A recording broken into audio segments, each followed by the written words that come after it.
চলুন তাহলে আজকে যে বিষয়টা নিয়ে কথা বলছিলাম যে গর্ভাবস্থায় সহবাস নিরাপদ নাকি ঝুঁকিপূর্ণ। অনেকেই এই বিষয় নিয়ে প্রশ্ন করে থাকেন এবং অনেকেই কিন্তু বিশেষ করে দাম্পত্য জীবনে যারা হয়তোবা নবদম্পতি রয়েছেন, যারা গর্ভাবস্থার মধ্যে যাচ্ছেন কিংবা যারা মাতাপিতা হতে যাচ্ছেন, তাদের মধ্যে কিন্তু এই প্রশ্নটি অনেক সময় থাকে এবং অনেকে এই প্রশ্নটা কাকে করবেন বা আদৌ করবেন কিনা এরকম একটা দ্বিধাদ্বন্দ্বে ভুগে থাকেন। অনেকে মনে করে থাকেন যে এমন প্রশ্ন যদি কাউকে করা হয় কিংবা তিনি যে চিকিৎসকের পরামর্শে আছেন তাকেও যদি এমন প্রশ্ন করা হয়ে থাকে তাহলে তিনি সেই বিষয়টা কিভাবে নিয়ে থাকবেন, এরকম একটা দ্বিধাদ্বন্দ্বে অনেকেই ভুগে থাকেন। তাই আজকের ভিডিওটি মূলত গর্ভাবস্থায় সহবাস করা যাবে কিনা বা সহবাস যদি করা যায় তাহলে সেটার ক্ষেত্রে নিয়মগুলো কি হতে পারে কিংবা গর্ভাবস্থায় সহবাস কি আসলেই ঝুঁকিপূর্ণ কিনা এই বিষয়টা নিয়ে মূলত কথা বলবো। বহির্বিশ্বে গবেষণায় দেখা গেছে যে গর্ভাবস্থায় সহবাসের ক্ষেত্রে প্রায় শতকরা 30% দম্পতির ক্ষেত্রে দেখা গেছে যে তারা গর্ভাবস্থায় দাম্পত্য জীবনে সহবাসে অভ্যস্ত, অর্থাৎ তারা অ্যাক্টিভলি সেক্সুয়ালি ইন্টারকোর্স করে থাকেন এবং প্রেগন্যান্সি টাইমে। অর্থাৎ দেখা যাচ্ছে যে প্রায় শতকরা 30% দম্পতি তাদের গর্ভাবস্থায় জীবনে তারা সহবাসে লিপ্ত হয়ে থাকেন। আবার একইভাবে দেখা যায় যে আমরা বহির্বিশ্বের আরেকটি গবেষণায় দেখেছি যে শতকরা প্রায় 40% নারী তাদের গর্ভাবস্থায় তাদের চিকিৎসক কিংবা তারা যাদের সাথে কথা বলতে স্বাচ্ছন্দ্য বোধ করে থাকেন তাদেরকে তারা তাদের এই গর্ভাবস্থায় কীভাবে সহবাস করবেন বা সহবাসের বিষয়গুলো নিয়ে আলোচনা করে থাকেন বা বিভিন্ন ধরনের প্রশ্ন করে থাকেন। অর্থাৎ এই বিষয়গুলো নিয়ে অনেকের মধ্যে কিন্তু বেশ কিছু দ্বিধাদ্বন্দ্ব থাকে। গর্ভাবস্থায় সহবাস আসলে কি ঝুঁকিপূর্ণ? না, গর্ভাবস্থায় সহবাস কিন্তু খুবই স্বাভাবিক একটি প্রক্রিয়া, কিন্তু এই ক্ষেত্রে বেশ কিছু নিয়মকানুন মেনে চলতে হয়। তাই তো অনেক সময় দেখা যাচ্ছে, বিশেষ করে ইউএসএতে একটা গবেষণা করা হয়েছে 2017 সালে এবং সেখানে দেখা গেছে যে 1/3 মানুষ, সেই গবেষণার মাধ্যমে দেখা যায় যে 1/3 মানুষ তারা বিশ্বাস করেন যে গর্ভাবস্থায় যদি সহবাস করা হয়ে থাকে সেই ক্ষেত্রে তাদের সন্তানের সমস্যা হতে পারে বা সন্তানের ঝুঁকি হতে পারে এবং সেই কারণে তারা কিন্তু গর্ভাবস্থায় সহবাস করা থেকে বিরত থাকেন। এবং পাশাপাশি দেখা যাচ্ছে যে অনেক সময় বিশেষ করে গর্ভাবস্থায় এই যে সহবাসটা হচ্ছে, গর্ভাবস্থার পুরো সময়টাকে যদি আমরা 3 ভাগে ভাগ করে থাকি, প্রথম ট্রাইমাস্টার যেটা কিনা আমরা বলে থাকছি ফার্স্ট ট্রাইমাস্টার, সেকেন্ড ট্রাইমাস্টার এবং থার্ড, অর্থাৎ প্রথম 3 মাস, মধ্যবর্তী 3 মাস এবং শেষ 3 মাস।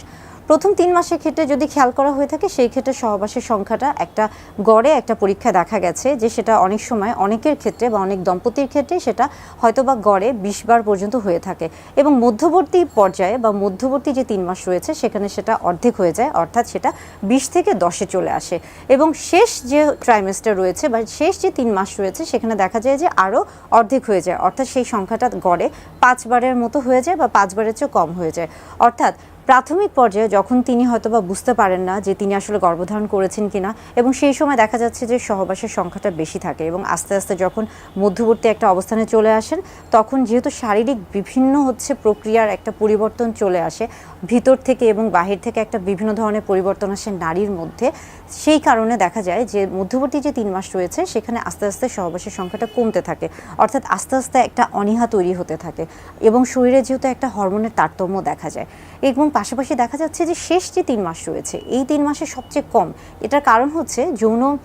যৌনক্রিয়ার প্রতি আগ্রহ বা সহবাসের প্রতি আগ্রহটা আস্তে আস্তে একদমই নাই হয়ে যায় বা একদমই কম হয়ে যায়। এটা কারণ মূলত দেখা যায় যে এই শেষ 3 মাসে কিন্তু বাচ্চার যে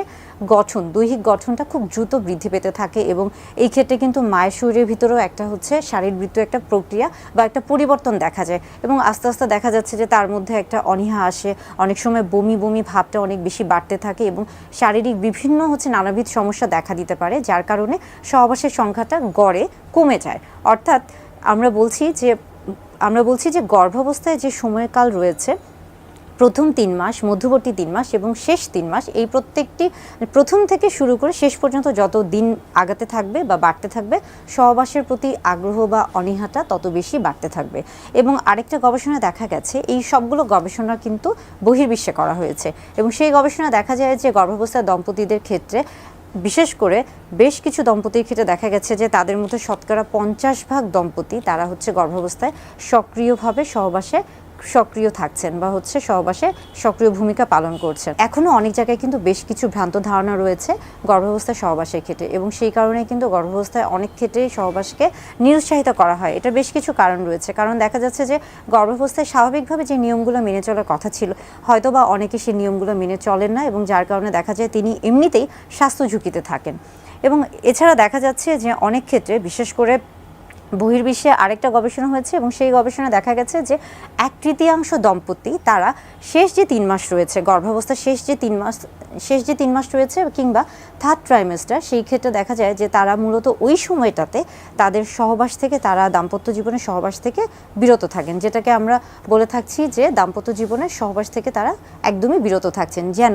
সন্তানের কোনো ক্ষতি না হয়ে থাকে বা ঝুঁকি না হয়ে থাকে। এটাও কিন্তু একটা গুরুত্বপূর্ণ বিষয়। তবে কেন আসলে হচ্ছে গর্ভাবস্থায় এই যে সহবাসকে নিরুৎসাহিত করা হচ্ছে, বা কেন হচ্ছে ভ্রান্ত ধারণা রয়েছে, কি কি কারণে, সেই বিষয়গুলোও কিন্তু জানা উচিত। আমরা বলে থাকি যে একজন গর্ভস্থ শিশু যখন গর্ভে থাকে, তখন শিশুটি, আমরা যদি বেলুনের সাথে তুলনা করে থাকি, যে অ্যামনিওটিক ফ্লুইডের ভিতরে শিশুটি থাকে, অর্থাৎ এটা কিন্তু একটা বেলুনের মতো, এবং শিশুটা কিন্তু সেই বেলুনের ভিতরে থাকে, এবং এই বেলুনের যে পর্দাটা রয়েছে সেটা কিন্তু শিশুকে বাহিরের যে আবরণ রয়েছে বা বাহিরের পরিবেশ থেকে সুরক্ষিত রাখে। অ্যামনিওটিক যে মেমব্রেন বা ফ্লুইড রয়েছে, বা অ্যামনিওটিক মেমব্রেন বা পর্দা যেটা রয়েছে, সেটা কিন্তু বাচ্চাকে বাহিরের পরিবেশ থেকে সুরক্ষিত রাখে, এবং এটা কিন্তু খুব সহজে, শুধুমাত্র সহবাসের কারণে এই পর্দাটা কিন্তু ফেটে যাওয়া বা ছিঁড়ে যাওয়া বা নষ্ট হয়ে যাওয়া সম্ভব না। আবার পাশাপাশি দেখা যায় যে গর্ভস্থ শিশুর ক্ষেত্রে অনেক সময় শিশু যেহেতু হচ্ছে জরায়ুর ভিতরে থাকছে, এবং সেখানে যে সার্ভিক্স রয়েছে সেটার মুখটা কিন্তু গর্ভাবস্থায় বন্ধ থাকে, এবং যখন একজন মা বা যখন একজন বাচ্চা প্রসবের দিকে যেতে থাকছেন বা বাচ্চা ভূমিষ্ঠ হতে যাচ্ছে, তখন কিন্তু আস্তে আস্তে এই সার্ভিক্সের মুখটা খুলতে থাকে। তো যেহেতু সার্ভিক্সের মুখটা আসলে বন্ধ থাকে, সেই ক্ষেত্রে কিন্তু গর্ভাবস্থা যখন সহবাস করা হয়ে থাকে, তখন কিন্তু আসলে সার্ভিক্স পর্যন্ত সচরাচর পুরুষ লিঙ্গ যাওয়াটা সম্ভব হয়ে থাকে না, অর্থাৎ সেই পর্যন্ত পৌঁছায় না, যার কারণে কিন্তু বাচ্চা সুরক্ষিত থাকে। এবার আসি আরেকটা বিষয় নিয়ে, যে গর্ভাবস্থায় দেখা যায় যে জরায়ুর যে সংকোচন এবং প্রসারণ রয়েছে, সেটা মূলত হরমোন অক্সিটোসিনের কারণে হয়ে থাকে। এখন যদি আমরা বলে থাকছি যে বিভিন্ন কারণে অক্সিটোসিন হরমোনটা শরীরে তৈরি হয়ে থাকে, এই সময় যদি আমরা নিপলে স্টিমুলেশন বা উত্তেজনা দিয়ে থাকি, সেই ক্ষেত্রেও কিন্তু অক্সিটোসিন তৈরি হয়ে থাকে, এবং এটা কিন্তু প্রসবটাকে অনেক বেশি ত্বরান্বিত করে থাকে। অর্থাৎ গর্ভাবস্থায় কিন্তু বিভিন্ন কারণেই আপনার হরমোনের তারতম্য হয়ে থাকে, এবং বাচ্চার হচ্ছে প্রসবটা যেভাবে হয়ে থাকার হরমোনের কারণে সেভাবে তো হচ্ছেই, কিন্তু এটার সাথে কিন্তু সহবাসের খুব একটা গুরুত্বপূর্ণ সম্পর্ক নেই। কিন্তু তারপরে অনেকেই বলে থাকেন যে গর্ভাবস্থায় সহবাস করলে হয়তো বা এটা ক্ষতির কারণ হতে পারে। এটা কিন্তু ভ্রান্ত ধারণা। আপনি যদি সঠিক নিয়ম মেনে সহবাসে লিপ্ত হয়ে থাকেন গর্ভাবস্থার ক্ষেত্রে, সেই ক্ষেত্রে কিন্তু মা, শিশু এবং বাচ্চা এবং দাম্পত্য জীবন সব কিছু কিন্তু সঠিকভাবে থাকে। তবে একটা বিষয় খেয়াল রাখা উচিত, যে গর্ভাবস্থায় যদি মেলামেশা করতেই হয় বা সহবাসে লিপ্ত হতেই হয়, সেই ক্ষেত্রে সবচেয়ে গুরুত্বপূর্ণ যে বিষয়টি হচ্ছে, সেটি হচ্ছে যে অবশ্যই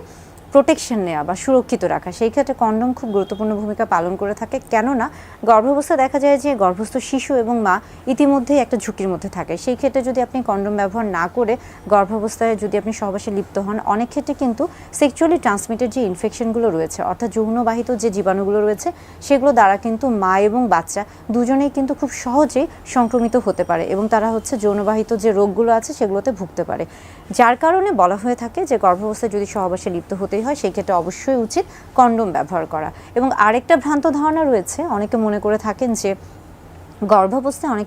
থাকেন যে মিসক্যারেজ, যদি গর্ভাবস্থায় কেউ সহবাসে লিপ্ত হন, সেই ক্ষেত্রে মিসক্যারেজ বা বাচ্চা নষ্ট হয়ে যাওয়ার একটা সম্ভাবনা থাকে। এটাও একটা ভুল ধারণা। আসলে মিসক্যারেজ বা বাচ্চা নষ্ট হওয়া, এটা নির্ভর করছে বাচ্চার শারীরবৃত্তীয় যে প্রক্রিয়া রয়েছে বা মায়ের যে শারীরবৃত্তীয় প্রক্রিয়া রয়েছে, বাচ্চার যে গঠন রয়েছে, আস্তে আস্তে বাচ্চা যে মায়ের গর্ভে যে আস্তে আস্তে যে বড় হচ্ছে, সেই বিষয়টার উপরে আসলে নির্ভর করছে। এটার সাথে কিন্তু সহবাসের খুব একটা সম্পর্ক নেই। অর্থাৎ গর্ভাবস্থায় সহবাস খুবই স্বাভাবিক একটি প্রক্রিয়া, এবং এটাতে স্বাস্থ্য ঝুঁকি নেই। তবে আমরা নিরুৎসাহিত এই কারণে করে থাকি যে অনেক সময় দেখা যাচ্ছে যে মা এবং গর্ভস্থ শিশু হয়তো বা দেখা যায় যে তারা বিভিন্ন ধরনের সমস্যায় ইতিমধ্যেই ভুগে থাকেন, এবং যার কারণে তাদেরকে অতিরিক্ত সতর্কতার কারণে তাদেরকে নিরুৎসাহিত করা হয় গর্ভাবস্থায় সহবাসের ক্ষেত্রে।